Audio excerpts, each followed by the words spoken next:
Hello, my brothers and my sisters. Welcome once again to the Mountain of Eagles Ministries. I am so looking forward to talking to you guys today about thinking and speaking, another part to it.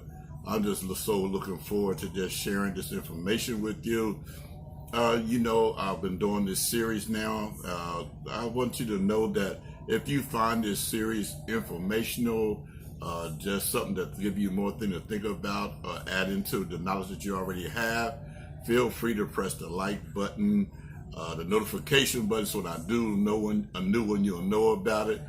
Subscribe and leave a comment. So if you might want something I might not have clarified quick enough, I can answer for you. And if you need prayer, feel free to call and let me know, and I'll be glad to pray for you. And with that being said, I'm going to be doing today still in Nehemiah. We're in chapter 6. This is going to be thinking and speaking. And I've talked to you about some of the other aspects of thinking and speaking your way into success. We already know that you have to pray, you fast, you have to be in communication with God, you have to have the right relationship with God, you have to seek God, divine counseling.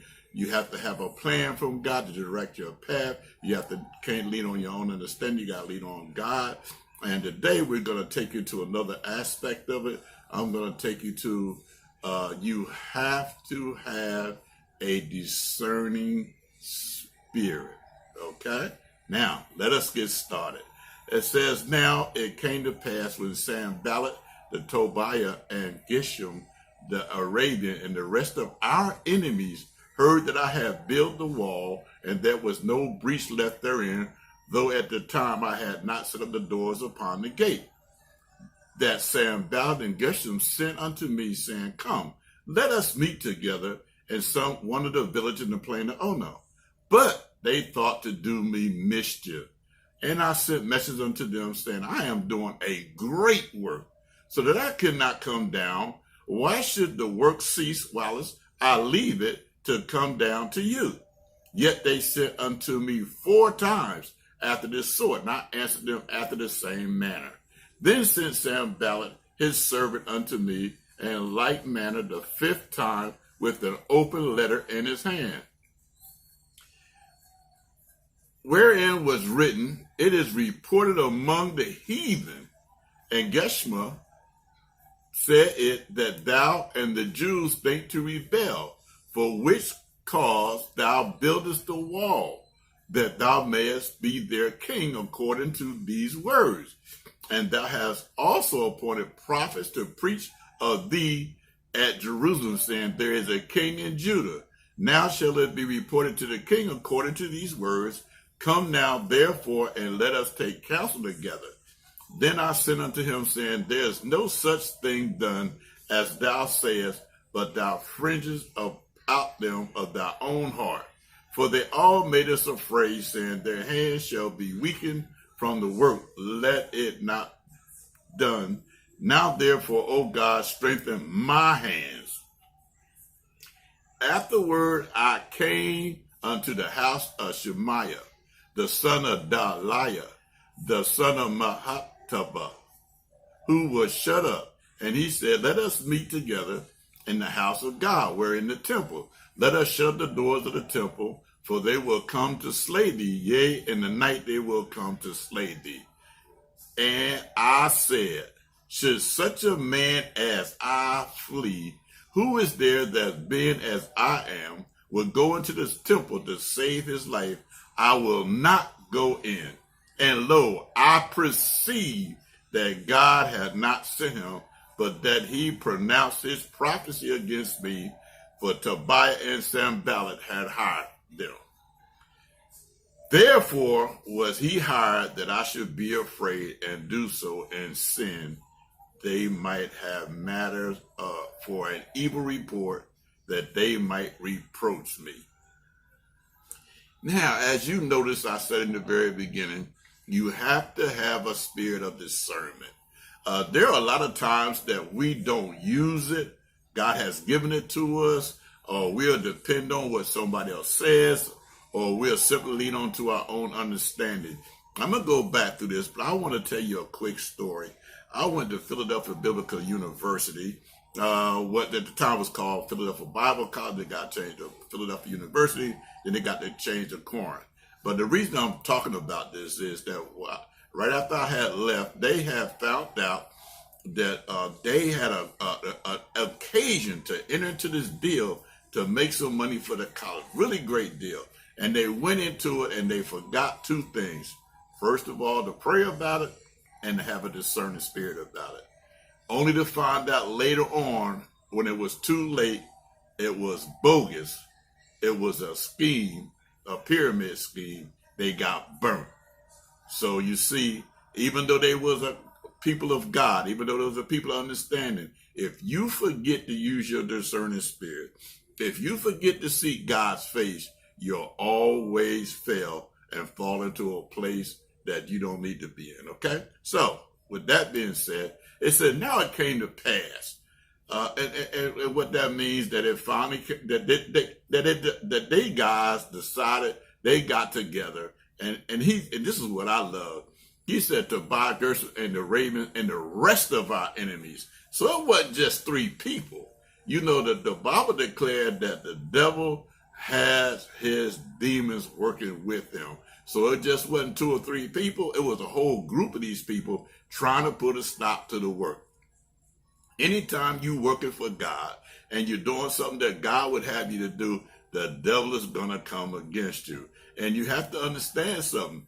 Even if you get rid of him, he's going to come back. And let's see where it says here that Sanballat Gershom sent unto me, saying, come, let us meet together in some one of the villages in the plain of Ono, but they thought to do me mischief. Now, see, he had a discerning spirit. He said, oh, man, why do you guys want to tell me to come to a village that's some 30, 40, 60 miles away from what I'm doing to get me out there? And if they trying to get me out there, then they trying to get me there to harm me. This word mischief here means harm, to harm me. So I know they ain't up to no good, so ain't no point in me going.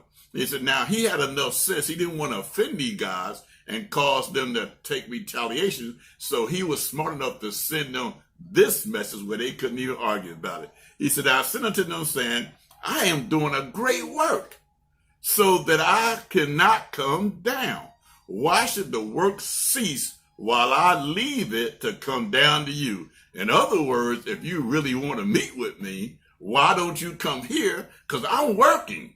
You know, I've been on jobs when I'm working and somebody else want to come while I'm working and talk. And I used to tell them, hey, listen, I don't have time for that. Now, if you want to help me, then help me and we can talk while we work. But if you ain't coming for that, then go head on. Is what she said. If you ain't come to help, then y'all go head on, because I got a great... Now, listen to this. He said, I just got work to do. I ain't got good work to do. I ain't got some work to do. I got a great work to do. And the reason why it was great work to do is because he was doing it unto the Lord, which made it a great work. It said, yet they sent unto me 4 times after this, and I answered them the same manner. You know, these guys don't give up. You know, the Bible said you can rebuke the devil through Jesus Christ, and he'll flee for a season. But he's coming back, and he's telling you, he rebuked them for one time, and they came back 4 more times. Then Sanballat's servants sent unto me in like manner a 5th time with an open letter. In other words, this letter wasn't sealed. When you don't want nobody to read it or know what's going on, you seal the letter. They left this open so that if somebody wanted to read it, they could start rumors about what's going on, what's in the letter. So it says, wherein was written, it's reported among the heathens, and Geshmu said it, that thou art the Jews think to rebel, for which cause thou buildest the wall, that thou mayest be their king according to these words. And thou hast also appointed prophets to preach of thee at Jerusalem, saying, there's a king in Judah, and now shall it be reported to the king according to these words. Come now, therefore, let us take counsel together. And he trying to make it seem like he doing him a favor. I'm looking out for you, bruh. Listen, let's talk. We can fix this thing. You know, it's going to get out that you're doing this. So he said, oh, no. He said, afterwards, he said, they made me afraid. It says they made us afraid, but what it really means here is they was trying to make us afraid, saying their hands shall be weakened from the work, that it shall not be done. Now, therefore, God strengthened my hand. See, Nehemiah knew one thing, that no matter what go on, seek God face first. Pray to God, let God be a part of the solution, because if he's in it, you cannot fail. He always did that. That's what we got to learn to do. Stop going out on our own and depend on God to lead us, to use our discerning spirit, because most times we know when something don't feel right, but because it sounds so good, we decide, I'm going to go ahead and try it anyway. And then we find, oh man, I knew I should have followed my first mind. How many times have you said that? I should have followed my first mind. You knew better, but you just decided to push it to the side and go the way you want to go. It says, now afterwards, I came into the house of Shemaiah, the son of Deliah, the son of Mattabiah, who was shut up. In other words, he had shut himself in, saying that he was an invalid or something. And he said, let us meet together in the house of God within the temple. Let us shut the doors of the temple, and they will come to slay thee. Yeah, the night they will come to slay thee. And I said, such a man as I shall flee. Who is there that being as I am will go into the temple to save his life? I will not go in. Now, see, this is why you have to know the Bible for yourself. Because what Nehemiah was saying, he knew the law of God. Only a priest was allowed to go in the temple. He was not allowed in there, or otherwise he was making himself as great as the priest, which meant his testimony was going to be destroyed. So he knew better. Again, using the spirit of discernment, he realized that this guy was trying to draw him into something that he had no business in. He knew if he went in there, he was going to be breaking the laws of God. So he decided to say it in such a way that hey, listen, a man such as myself, why should I go ahead and hide like I'm scared or something? No, I ain't coming in there. I'm going to stay out here with my brothers and do like I'm supposed to, because you have to lead by example. The example I'm going to set, they out here doing the work, they ready to fight, and I'm hiding out. How that going to look? No, I ain't going to do it. And it says, and lo, now listen, this is how you know he used the spirit of discernment. He said, you know what? Before I move any further, let me read you something that it says here in the Bible. It says in 1 John chapter 4, verse 1.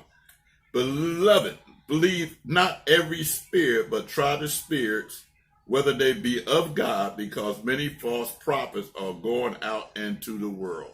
So we know now that you have to try the spirit by in this case, try the spirit by the word of God. If it don't match with the word of God, then you know it's something wrong. And so he knew it didn't match with the word of God, because the God already said, only the priest got any business in the temple. You ain't got no business. Why would you go? And it says here in verse 12, tell you that his spirit of discernment was working, because he said, and lo, I perceive, which means I discern that God had not sent him, but that he had pronounced this prophecy against me, for Tobiah and Sanballat had hired him. See, if you allow God to lead you, if you allow your spirit of discernment to work for you, you can save yourself a lot of problems.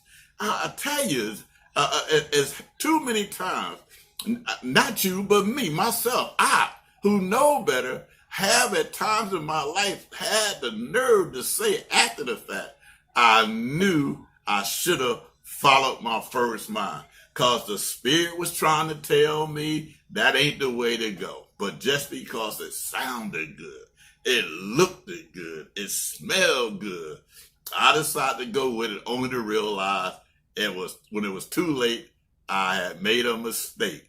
But as I grow in the Lord, as my discerning become more attuned to the Lord, I'm learning to make that mistake less and less and less. All right?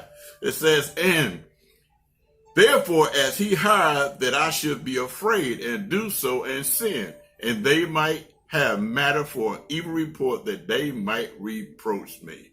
Now, They was trying to destroy his reputation. How many times has the people in the church or somebody tried to destroy your reputation by putting false rumors out there about you, by saying something wrong about you, by doing something wrong about you? I'm going to tell you this, then we're going to just end this today and go into another one. There was this pastor one time who was doing a great work. The church was growing, the church loved him, he was doing all this good work and everything. And so one day, one of the members of the congregation seen him with this woman laying on his shoulder. She don't know what was going on. She just said, oh man, pastor ain't doing right. He with this woman, and she knows she got a husband and everything, don't know what's going on. So she running around telling everybody about it and everything. So later on, the pastor got wind of it and called her into the office and asked her, what's going on? She said, well, pastor, I happened to see you with that woman laying on your shoulder, and I just thought everybody should be made aware of it. He said, did you find out why she was laying on my shoulder? He said, do you know that her husband had just died and she almost gave out, and the only way I could help her was to catch her, and then catching her, she laid her head on my shoulder, and you destroying my reputation behind that? And she said, oh, pastor, I really didn't understand. How can I fix it? He said, I'll tell you what you do.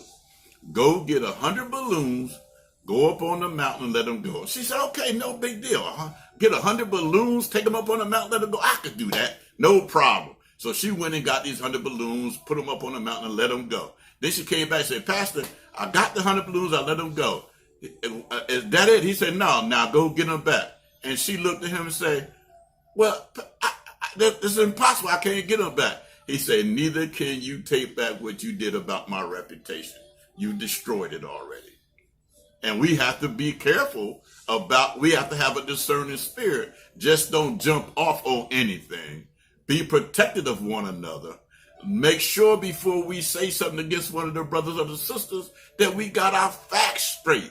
This is what they were trying to do to Nehemiah. They were trying to destroy his reputation. They knew if they did that, nobody wouldn't follow him. But because he used the discerning spirit, because he was in tune with God, they could not get him. And he kept doing a great work. Matter of fact, we're going to find out next week that there was a miracle that took place because of this. I'll tell you something. This book of Nehemiah is something. There's so many miracles, so much information here that I have to do it in parts because there's no way I could do it all at once. I tell you, Chuck Swindoll did a great book some years ago about Nehemiah, saying, hand me another brick.